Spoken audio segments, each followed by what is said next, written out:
আসসালামু আলাইকুম everyone, I hope সবাই অনেক ভালো আছেন। আজকে নিয়ে আসলাম দারুণ মজার ঘরোয়া মশলায় তৈরি চিকেন সাসলিক রেসিপি। তো চলুন দেখে নিই। আজকে আমি বিরিয়ানির সাথে চিকেন সাসলিক রেসিপিটা রেখেছি, অন্য সময় তো চিকেন তান্দুরি রাখি। তো এখানে আমি দু রকমের ক্যাপসিকাম আর নিয়েছি পেঁয়াজ এভাবে কিউব করে কেটে, আর এখানে আমি ব্রেস্ট চিকেনকে এভাবে কিউব করে কেটে নিয়েছি। দিয়ে দিলাম আদা রসুন পেস্ট, সয়া সস, লবণ দিয়ে দিয়েছি, সামান্য একটু বেকিং পাউডার দিয়ে দিলাম, মরিচ গুঁড়ো, ধনে গুঁড়ো, জিরা গুঁড়ো দিয়ে দিয়েছি, গরম মশলা গুঁড়ো।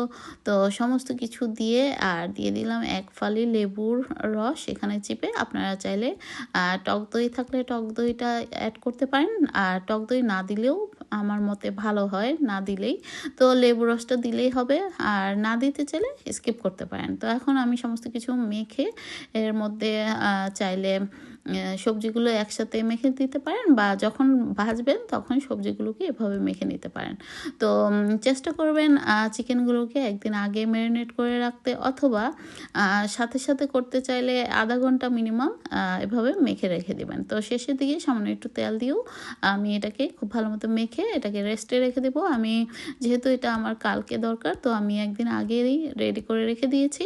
তো এই তো এখন সময় হলো ভাজার। তো এখন আমি মনে হলো যে টমেটো কেচাপটা একটু দিয়ে দিই, ভালো লাগবে খেতে। তো যাই হোক, সামান্য একটু দিয়েছি, আপনারাও আপনাদের পরিমাণ বুঝে দিতে পারেন অথবা স্কিপ করতে পারেন। তো এই তো এইভাবে আমি সাসলিকের মানে স্টিকগুলোর মধ্যে আমি একে একে ডিজাইন করে সাজিয়ে নিচ্ছি। আপনারা আপনাদের পছন্দ মতো সাজিয়ে নেবেন।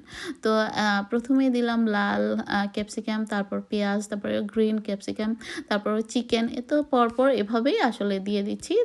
তো আপনারা কত বড় করতে চান সেই অনুযায়ী করে নেবেন। আমি 4 পিস চিকেন দিয়ে এভাবে পরপর সাজিয়ে নিয়েছি। তো আমার টোটাল 5টা সাসলিক হয়েছে। তো ক্যাপসিকামের পরিমাণটা একটু কম ছিল, মানে গ্রিনটা। তো যাই হোক, লালটা সব কিছু মিলিয়েছিলেই করেছি। তো আপনারা বুঝে আসলে এভাবে করবেন।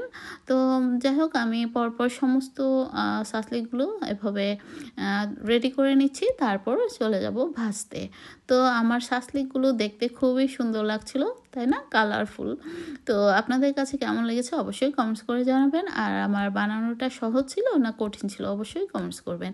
তো এই তো সামান্য একটু প্যানে অয়েল দিয়ে নিয়েছি। এই সাসলিকটা ভাজতে কিন্তু বেশি তেলের প্রয়োজন নাই, সামান্য একটু তেল দিলেই হবে। আর এই তো কিছুক্ষণ পর পর এভাবে উল্টে পাল্টে দিতে হবে।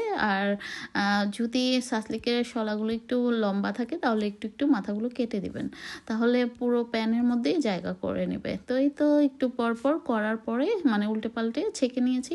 তো দেখলেন একটু পুরো পুরো হয়েছে, খেতেও মাশাল্লাহ অনেক সুস্বাদু হয়েছে। তো আমরা বিরিয়ানির সাথে খাবো। তো এই তো খুবই নরম হয়েছে, আর সত্যিও খুবই টেস্টি হয়েছে।